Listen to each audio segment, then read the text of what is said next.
Hey there, YouTube. I'm going to talk about culture and values, not well, yes, the Wittgenstein book. So, right, I do have it here, and I do want to say some things about it, but I want to talk more generally just about cultures and values, right? Cultures and values in the sense of these are big sweeping words, right? There's Nietzsche, make up your own new values because your old ones just crumbled, that kind of thing. When he said God is dead, I was like, oh my God, what are we going to do? It wasn't, people think he's a militant nihilist, but he's more like observing the facts of what's happening in Europe at his time, which is people aren't able to believe the way they used to. They just can't. You can't force yourself, is what I'm saying. Some people can't. So that was Nietzsche way long time, way before Hitler, by the way. They never met. Some people say Nietzsche went crazy the day Hitler was born. Some people say. It's just watching Rogan talking to Snowden here for a long format interview in which he let Snowden do pretty much all the talking, but he's got good prompts, good interview. But what I really want to talk about here is C.S. Lewis. So just tell you a couple stories. Number one, I'm in third grade, what I'd call third grade, but what in Britain is the first form, at Junior English School of Rome on the Appian Way in a villa. It's very idyllic in some ways. We eat in a dining room, we're taught table manners. It's a full training for like a future British elite, I guess. We were divided into houses. It was very Harry Potter. And I'm not complaining about it at all. I learned a lot there, and my teacher read C.S. Lewis' Narnia, Lion, Witch, and the Wardrobe, aloud to us. I forget how often, but I got hooked. Wow, this is really good. What's going to happen next? I couldn't wait to find out more. So I got the books and I read them. And then when I got to Princeton, so this is fast forward because that was third grade, here I am off to university. I found, kind of to my surprise actually, that there's kind of a C.S. Lewis subcult culture. You could call it a cult. I don't have, see, as you saw in my Facebook up here, I'm just on the topic of cults. To me, that's not a bad, scary thing, cult. Because I look at history and it's like one cult after another. It's all cults. You see George Washington in the founding father pictures wearing the Masonic accoutrement, It's like he was in the Mason cult, right? And it's like, oh, you mean a religion or what? If it's big, it's not a cult anymore. It's what? Is it a movement? What is it? It's a sect. I don't know. It's like there's all this anthropology, but cult is short for like culture. And so it's kind of like a small culture. A cult is like a mini culture. But that doesn't make it bad. It's all fractal anyway. You don't like zoom in on a piece of the Mandelbrot and go, ooh, gross, that shouldn't be there. It's like, no, it's all there. Little cults, big cults. So when I say that the C.S. Lewis cult was pretty strong at Princeton, much to my surprise, that's not like saying a bad thing about anybody, okay? And so I have some stories about that. Like the guy who was most into C.S. Lewis, who sort of sought me out and wanted to have he was a deep guy and he wanted me to see his world the way he was seeing it, and the computer world he was in was unfolding. It was like trying to predict the climate, trying to predict the weather. I'd say the weather more than the climate at that point. Big computers and Ada, right? This is the new computer language that the Defense Department says if you're going to write stuff for us, it should be in this language called Ada that everything will be running in from now on, or at least for a while, right? So he was part of watching the rollout of that particular initiative. And he took me to some conferences. And I'm deeply mired at Princeton in a lot of computer stuff, right? I'm a philosophy major, but that doesn't mean I don't haunt the halls of engineering. That's always been doing that, right? I was reading Unicode manuals in the 70s. I didn't know what emoji would be. Like I didn't predict it all, but I was interested in this kind of stuff that's still relevant. Let's just put it that way.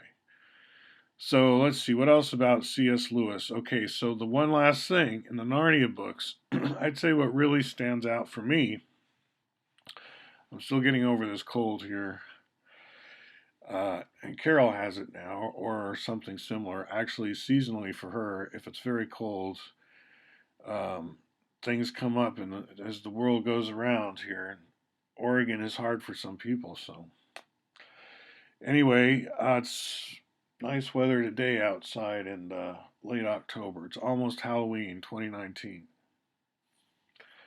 So the Narnia books, people turn to ice statues. They're frozen, and somehow the metaphor is like the Ice Queen just paralyzes people. And we have terms like paralyzed with fear, deer in the headlights, and so on, right? I kind of really early on realized that fear is kind of almost a way of holding you in place now so that, nature is kind of moving in. You're transfixed by fear, things like that. It's not always to your advantage. And then there's longing. You see, in the Bucky literature, he talks about an Einstein observation that you could look at fear and longing as like the two poles and how they, contrast. They come together. You long for the future. It's like the utopia dystopia thing. We're afraid of the dystopia we might be heading into, and at the same time, we're attracted to possibilities about the future that look good to us. And so, longing for this, fear of that, right? And I think in C.S. Lewis, the paralysis metaphor for what happens in the case of fear is you don't change, you feel even less like you can change from day to day in some ways because you're too fearful. That's risky to try to change things, right? You just hold on more tightly. And I think that is a good metaphor for why I shouldn't like give you any hopes that like this 4D geometry Bucky stuff that I'm always talking about throughout my blogs and YouTubes and stuff, it's not going to suddenly become mainstream, right?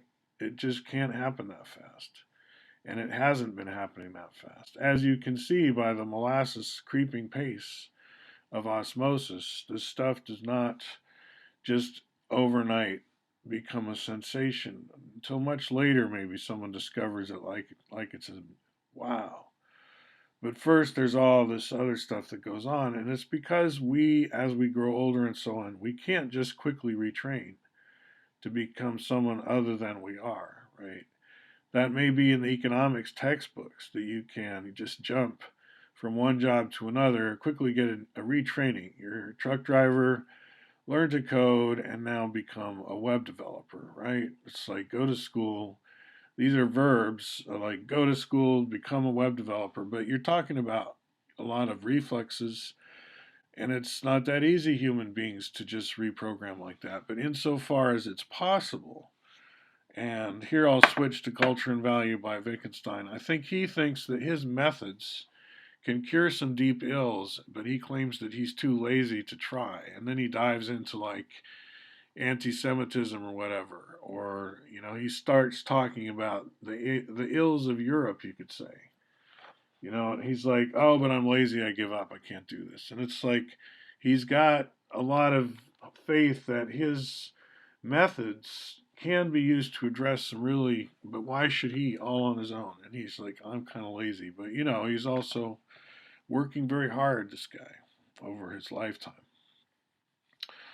So that was what I wanted to say about Wittgenstein's Culture and Value right now. I've just been thinking back on it. It's in a previous video that I mentioned more about this, what it is.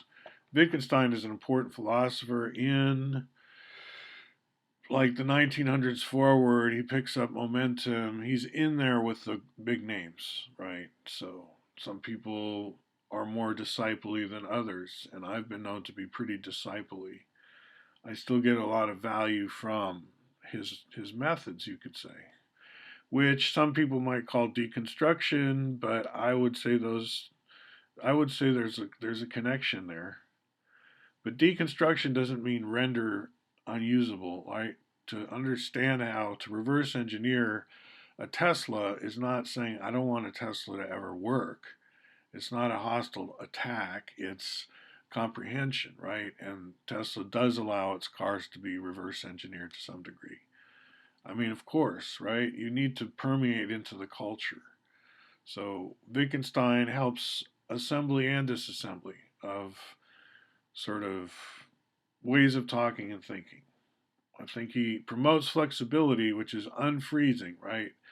When you stop being just paralyzed and you can actually get some freedoms of movement, that's the direction North Whitehead said is away from slavery, is towards civilization. What civilization really means in his lexicon is escape to freedom or gaining freedom, right? Not escape from freedom, which is another reflex, the fear reflex.